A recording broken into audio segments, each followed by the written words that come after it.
Hi, this is your host, Ryan, and I'm here today with our special guest, Dr. Beverly Yates. Dr. Beverly Yates is an expert on weight loss and women's health, including PCOS weight loss.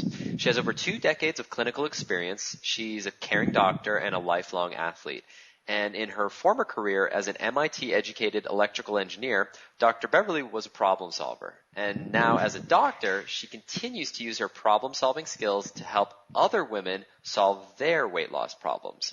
Now in today's interview, which is part of Dr. Beverly's PCOS weight loss tips series, we're going to be talking about PCOS weight loss and tips for eating out. Specifically, things that you should do when you're eating out away from home. Beverly, it's great to be with you here again, and welcome to the call. Hey, thanks so much. I always enjoy doing these. Likewise as well. Let's dive right in. Let's talk about eating out. Tell me, how important is it for you to know, what you're eating when you're eating out? Because listen, it's one thing, right, when you're cooking your own food, because you know what you're putting into it. Yeah. But when you're not in control of what you're putting into your meals, how important is it for you to know what is going in your mouth? Oh, it's super important. I tell you, I've seen more good intentions and hard work with weight loss absolutely devastated, particularly with PCOS, just from not paying attention to what you're putting in your mouth when you eat away from home or you're otherwise eating out. It really makes a difference.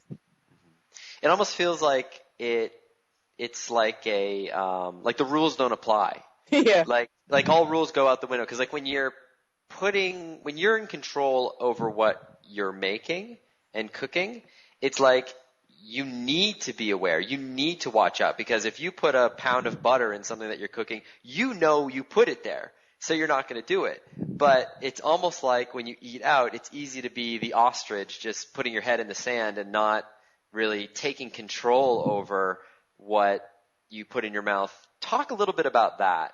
Sure. How important is it to take control, so to speak, over what you eat and what you order when you're eating away from home?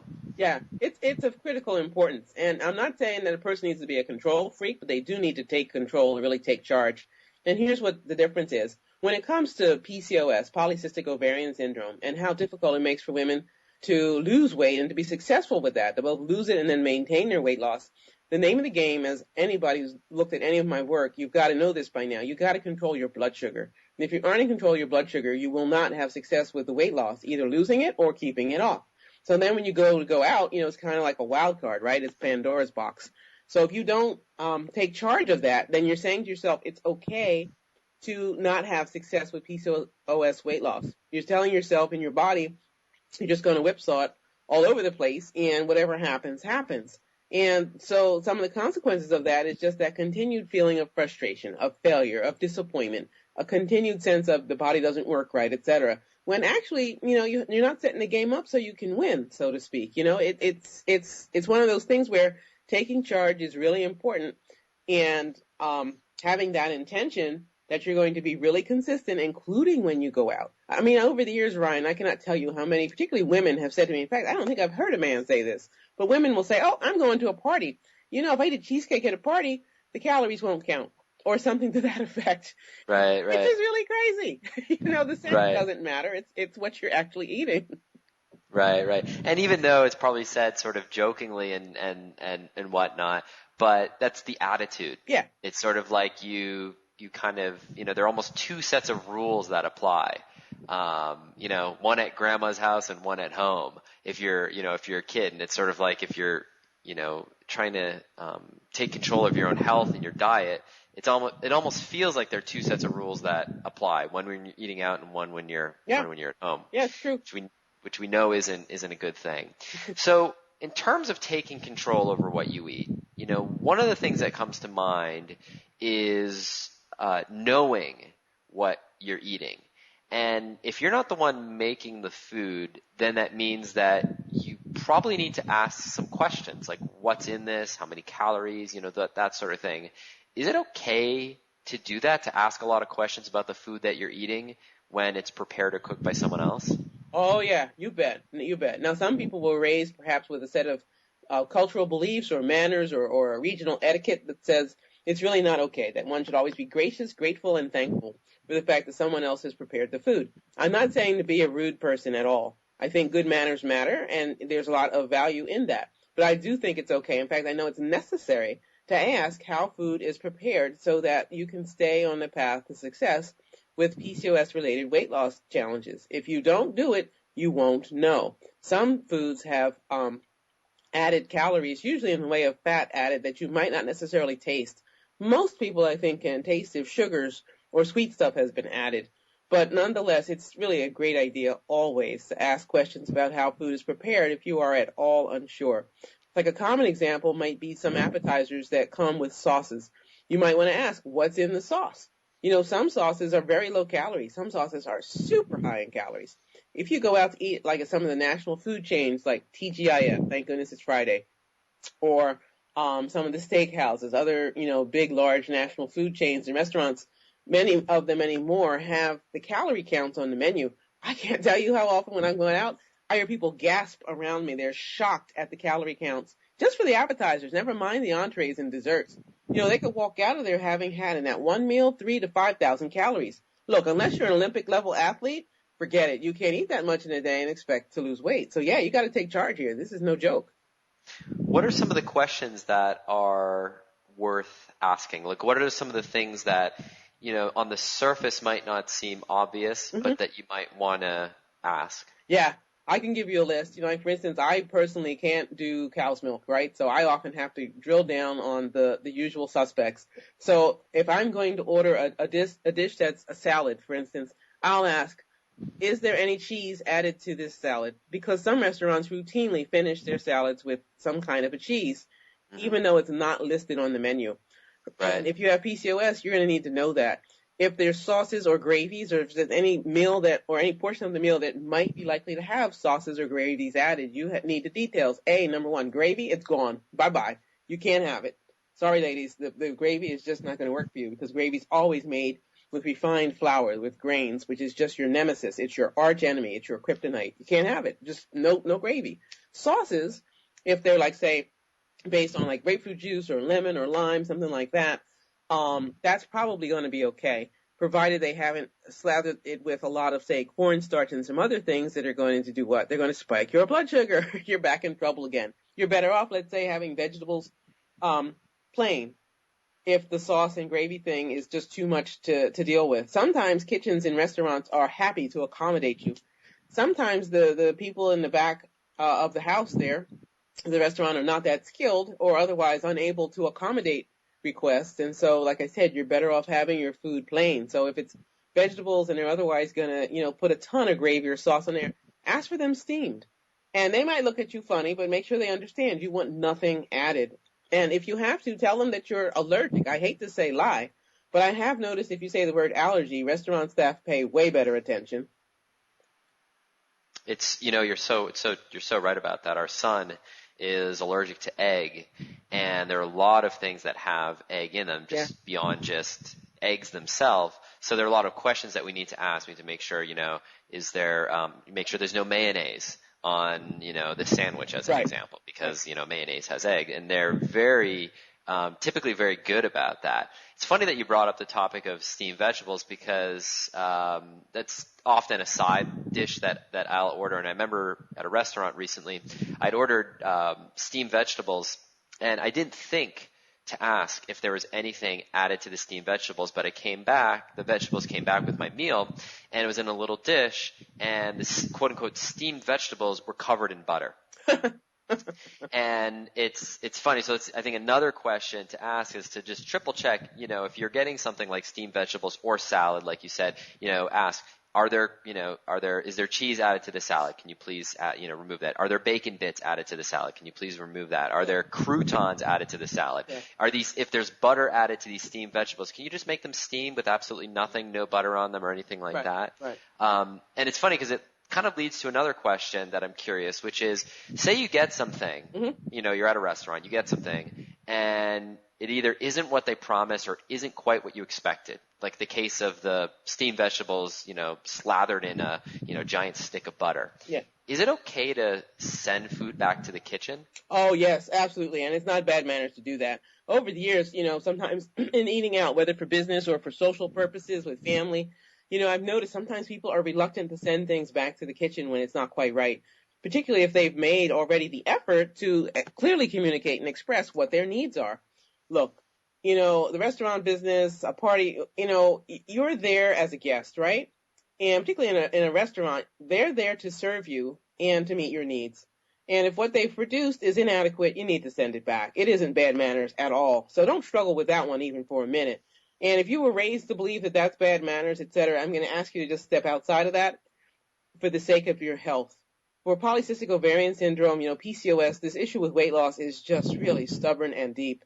And if you are having success, you're working at it, things are going well, you don't want to have what's been months of effort undone with a meal where it sets you back 2-3 pounds, because the weight gain that can happen with a really badly designed meal for a woman with PCOS is unfair. It's not like she's going to gain an ounce or two. It can literally be 2 or 3 pounds out of that one meal. It's that big of a deal. So, you just have to say, look, I'm important enough. We're going to send this back to the kitchen, and they get another chance to get it right.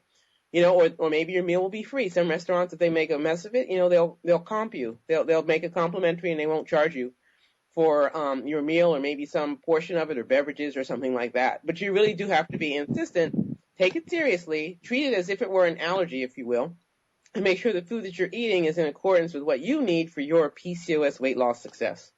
Right.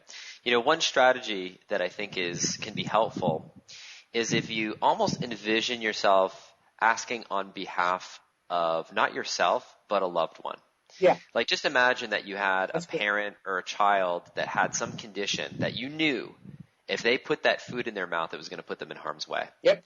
You would do everything you could to stop that from happening. Yeah. But for some reason, we don't feel like we can do that on behalf of ourselves. I know. Right? So if you think about that, or if you treat your condition as almost like this third party, mm-hmm.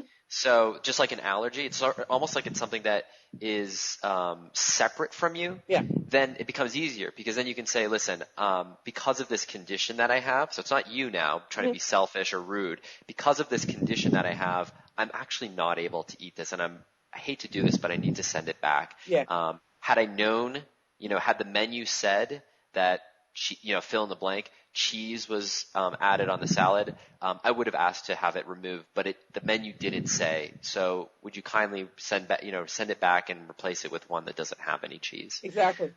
Exactly. And if you treat it like that, I think sometimes it's a little bit more palatable mentally to do that without feeling like you're being a burden or you're being needy or all those feelings that we might have. Exactly. These are real issues, and they come up, all the time.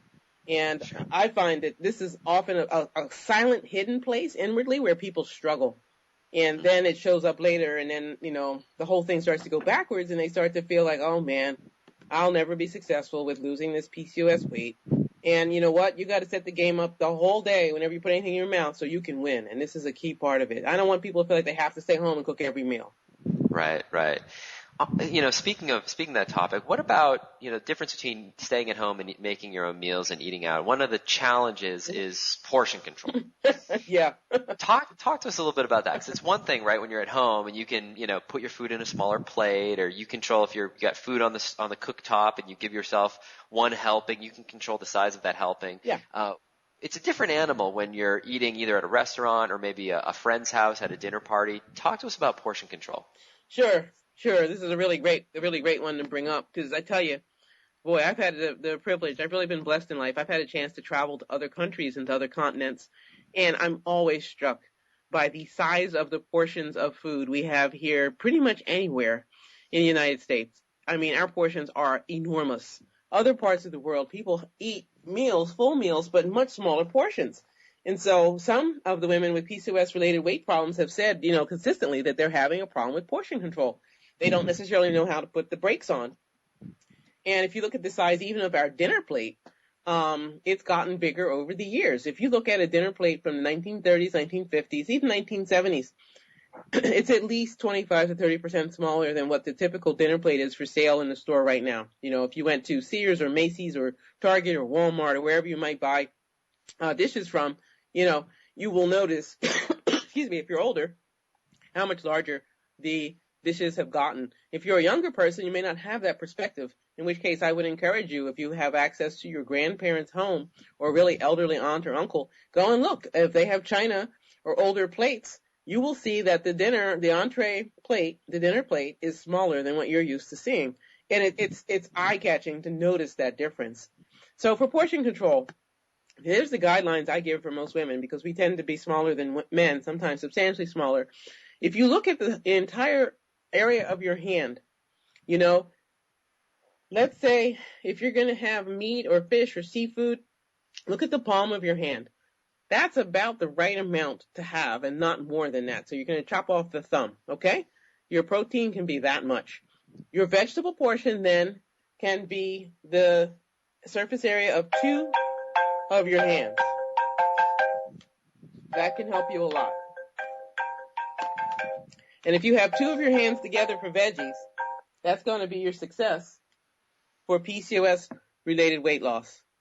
Whether or not you're having any fruit, etc., your guidelines are make sure you've got the protein and the fiber going, and the fiber needs to be at least twice, maybe 3 times as much as your protein.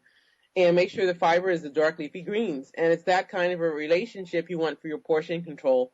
Leave the grains off. I think that's really a good idea. Certainly anything with flour, that's just deadly. I think anybody who's done any research whatsoever for PCOS weight loss, and women who have focused in on this know that processed foods, refined flours, things like that are just not their friend. Like I said, it's like Superman's kryptonite, it's just a bad idea.